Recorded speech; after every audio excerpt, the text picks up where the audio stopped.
Hey everyone, Ariel Adams here with aBlogtoWatch. Please subscribe to our videos on YouTube and like this video if you find it useful. I am going to do a very rare unboxing ceremony. We actually have 3 watches here. They're all the same but different styles. And this is from, no, it's not underwear. It is an underwear brand. It's To Exist.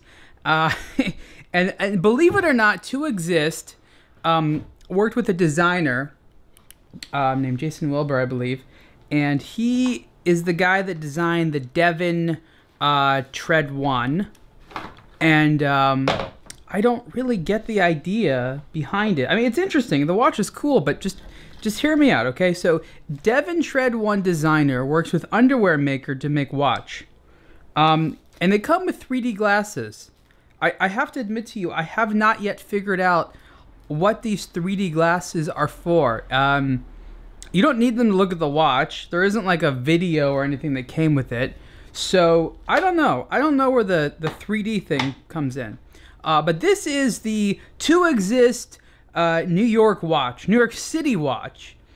And it's a fashion watch. It's kind of cool. It's interesting. It's definitely something novel. Designed by Mr. Wilbur. And you know, there's really nothing I can say to describe it aside from just looking at it. You can see that it has skeletonization. It's very modern. It's durable. Are we going to see this on the wrists of the models in their like underwear shoots? Maybe. I don't know. I don't know. This version has metal. Not all the ones have metal cases. Some of them have like basically plastic cases. We'll get to that. But this one has metal. You have here 2 finishes. You have sort of a brushed finish here, and then you have a polished finish, and then you have this black segment here, which I think maybe like polycarbonate.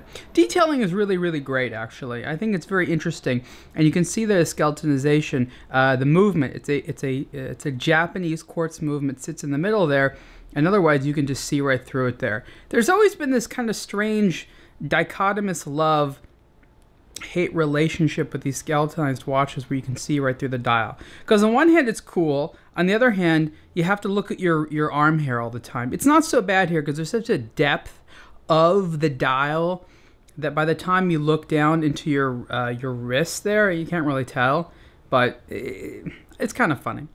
This version has these kind of electric green hands. Legibility is good. You know, the hands aren't super, super long, but they actually look fitting with the dial. And in a lot of instances, when you have all these different sort of features on the dial and levels and things like that, what people don't really do is have hands which are long enough because they're worried about it touching something. But in this instance, you can see that hand there just kind of glides right over that 3 o'clock hour indicator in a way that you wouldn't see in a lot of watches because the tolerance there is quite slim.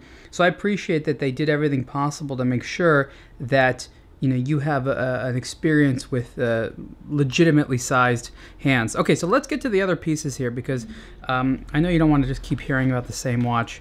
I don't know why I didn't take them out of the boxes. I wanted just to show you, to share with you. It's kind of an impressive box actually for these things. It looks like a watch coffin. It looks like a futuristic vampire coffin, doesn't it? I don't know. Here's one in black. Pretty cool. This one I believe has that polycarbonate case. It's definitely a lot lighter because of that material. The center part is still in metal. I want to say this right off the bat because a lot of people have said this, and it is true, that this bezel design and this design of the middle barrel and this outside part is very similar to Linda Verlin's Spiderlight watches in that design. I mean, flattery. It's flattering when when there's this type of copying to these brands, but they still get pissy about it. I don't really understand the name New York City watch. When I see this thing, I don't think New York City. Maybe you do. Maybe you see this and you're like, oh, that's totally New York. I don't know. Maybe the one I want to show you next. I have one more. It's actually a pretty cool one.